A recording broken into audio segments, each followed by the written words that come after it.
Steeped in the stoic from the start, via his southern Texas cotton farm childhood, Tom Yeager eventually degenerated into an urban bohemian, raconteur in training, work mechanic, and aspirant to the quality arts of sober society, which he believes are yodeling, tap dancing, and storytelling.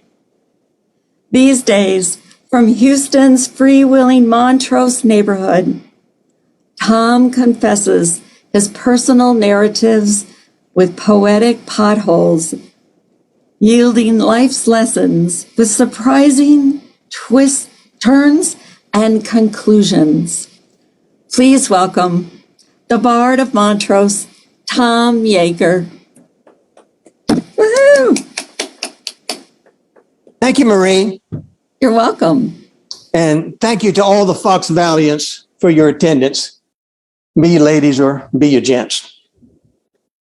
As children, we grow straight and strong, heeding the lessons of our fathers. As adults, we can grow wise and well, revisiting those same lessons. The title of this true story is Fear and the Right Thing. And I'll tell it as I recall it. Oh, in my youth. Well, I'll tell you the chief mischief then of myself was sleuthing around my family farm. Along the dry banks of the Rio called Frio, on the sparse rural plains around our home. A few country miles from the edge of the boondocks, little town where it was that I grew up. A little town is where I grew up. On this occasion, it was a beautiful October day in Texas. And that's where and when this story begins. I was a fearless child. Too fearless, in fact, for self-safety, my father figured. So he reckoned he'd remedy my imperfection with education. It was the first day of his big annual hunting expedition for the fall farm infestation of wild city folk, meaning city folk came to hunt with him, not he hunt them. And Dad inaugurated that imbroglio by gathering together the guys and the gals around his pickup for what he said was a demonstration. I shan't show in the city. Now, I think Dad meant to say the city, but before I could giggle, he turned to me and said, "Son, this day you'll learn what fear is." And he gave to me the box seat for his big show, hoisted me atop the toolbox that ran over the truck bed. But all eyes fell to the center of that truck bed, which contained a menacing burlap sack that pulsed and morphed into different shapes. Dad announced that the exhibition would commence once I had lifted my legs, which I accomplished with great haste and growing horror. He grabbed the hoe and he poked at and poked at. Dad poked at that sack until the sack burst open and out streamed snakes, rattlesnakes. And they streamed out and streamed out. Snakes streamed out that sack until the truck flowed over with so many snakes. Now, in fairness to my family, I have to interject the inner memory of my older brother. For he would attest that our father's inventory of snakes that day totaled all the way up to 2.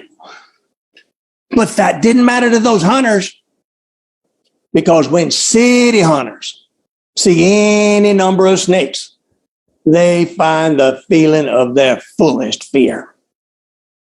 Well, snakes rattled and hissed, and the snakes coiled and struck, and the snakes made a menace and a mayhem to the awe and respect of all the spectators there. Eventually, those snakes all grew so bored and calmer. So Dad grabbed his boot. Energetically, that's what he threw to boost their clamor. Now, again, I'm going to interject my inner memory of Dad's old boot, because it was not your typical shiny, pointed-toed, multicolored, ostentatiously stitched cowboy model. For no toes in my family have ever been compressed, contorted, or cajoled into compaction by cowboy footwear. No, sir. Father was a farmer. So he wore an honest, round-toed, rough leather, working man's boot. But that didn't matter to those snakes, because when contra snakes see any kind of boot, they strut the strategy of their strongest strike. The larger snake seized the opportunity by stepping forward and striking that boot just as it landed. One fang penetrating the rough leather, the other sliding along the outside, oozing yellow-green venom. Now, folks, don't scoff at my scholarship. That day I learned what fear is. Well, as the curtain fell on that fine performance, snakes all bowed and the hunters were all ushered out to their hunting stations.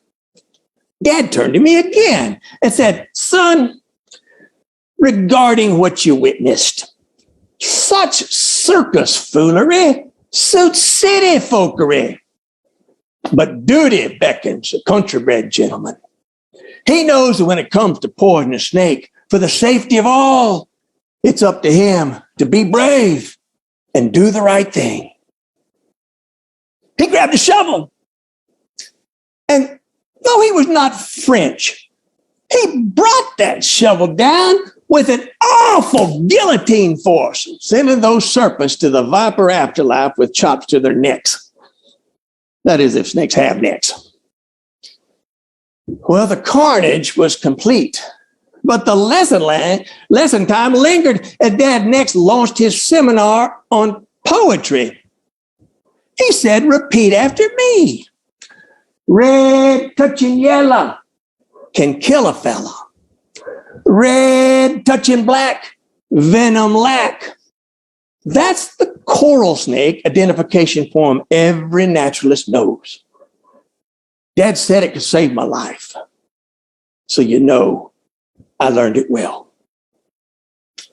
Overall, I'd say Dad was pleased with my progress, but not too pleased, really, that from that day forward, I specialized in hunting coral snakes.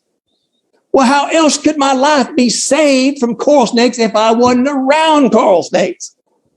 I turned over every rock and log on that farm seeking those coral snakes. On every Cub Scout and later Boy Scout field trip of my youth, I wielded a drag net for coral snakes. I've spent my adult lifetime engaged in safety-minded, family-oriented recreational hiking and camping in almost every Texas state park, scrutinizing all for coral snakes. Now, of this, you can be certain. The chronicle of my life will eventually reveal that over the decades, I have had run-ins with many a serpent and viper. But I logged in today to tell the Fox Valley that it's those rural run-ins with those coral snakes that just tops my list of things that never happened. Not one time did I run into a coral snake in the wilds of Texas. However, just last fall, on a little stroll, I stepped right over what appeared to be nature's fancy-ass folk art lodged in the expansion crack of a sidewalk. But on closer examination, it proved to be a young, colorful snake. But it struggled feebly and hopelessly for Apparently, so sadly, inconveniently, when confined by that snake-sized crevice so unnaturally straight, the little bloke couldn't stoke any locomotion. It was less in length than my lower leg is long and so cute that I reached down to pick it up by its wee little tail. When suddenly that coral snake poem came to mind for the first time in years. Red touching yellow can kill a fella. Well, red bands were surrounded by yellow bands, and the snake, every one, this snake could kill a fella. Red touching black, venom lack. Red didn't touch black anywhere. It did not lack. This snake had plenty of venom. It was indeed the first coral snake I had ever seen outside of a zoo. And coral snakes are the most poisonous snakes in North America. I froze with fear. However, duty beckoned this country-bred gentleman. I knew that when it came to this poisonous snake, for the safety of all, it was up to me to be brave and do the right thing. But I didn't have a shovel. So I grabbed a stick. And I'm not French, but I brought that stick down, feeling all the guilt of the world, and lifted that snake very gently from the crack to its safety.